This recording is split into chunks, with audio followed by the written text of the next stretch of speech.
Hello everyone, this is Meina, your crypto friend. For this week's CryptoMeina and Bitpush weekly Web3 news series, I'm going to focus on the BNB Chain Hack happened recently. Crypto markets continued to consolidate over the past week, with Bitcoin floating around 20,000.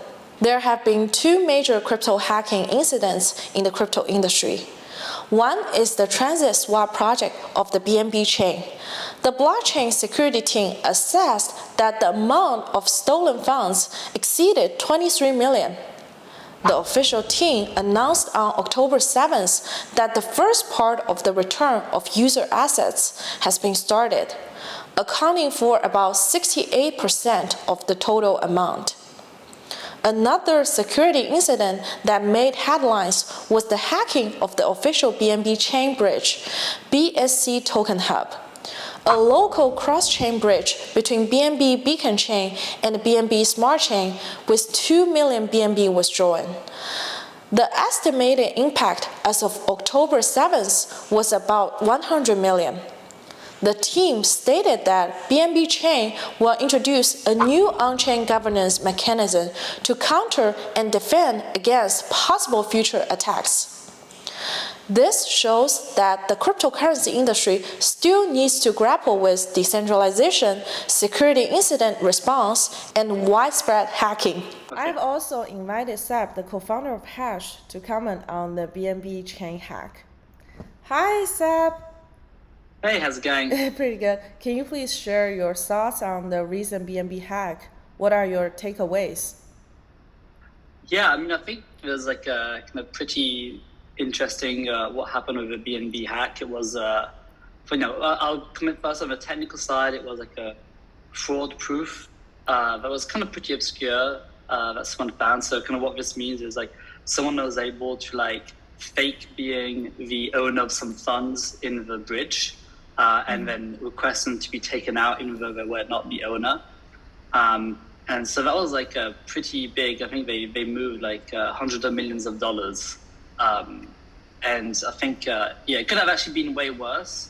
Luckily, Binance was able to move pretty fast to kind of pause the BNB network to, kind of resolve this. And so I think as soon as they resolved this, the chain is back online. In some way, it's lucky that Binance was able to kind of pause the network. I mean, it did bring up some concerns how easy it is for Binance to do. Yep. But it was kind of scary to see because it's the amounts involved were some of the largest we've seen in any recent hack. And I think kind of more importantly, this kind of goes over every time we see a large hack, it's usually a bridge. We had the wormhole one some time ago.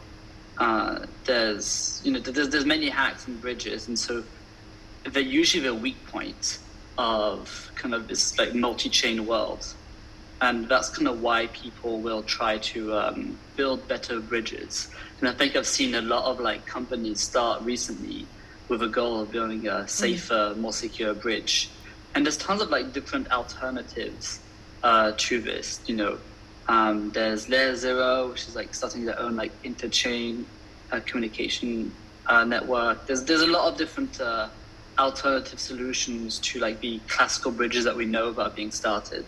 And so I think I'm excited to see that being fixed because at this point in time it's clear that bridges are the weak points of the DeFi ecosystem. There is also good news for the crypto market. Among dozens of public financing projects, Strike, a crypto payment application built on the Lightning Network, completed 80 million in financing, which shows that in a bear market, investors are more willing to bet on the infrastructure track. Cryptocurrency-focused investment firm M31 Capital has launched a new 100 million Web3 investment fund. Mainstream adoption of crypto is also expanding further, with crypto exchange FTX set to begin rolling out the Visa debit card to its international customers, which allows users to spend with cryptocurrencies at 80 million merchant locations that accept Visa. Thank you for watching today. See you next time. Bye.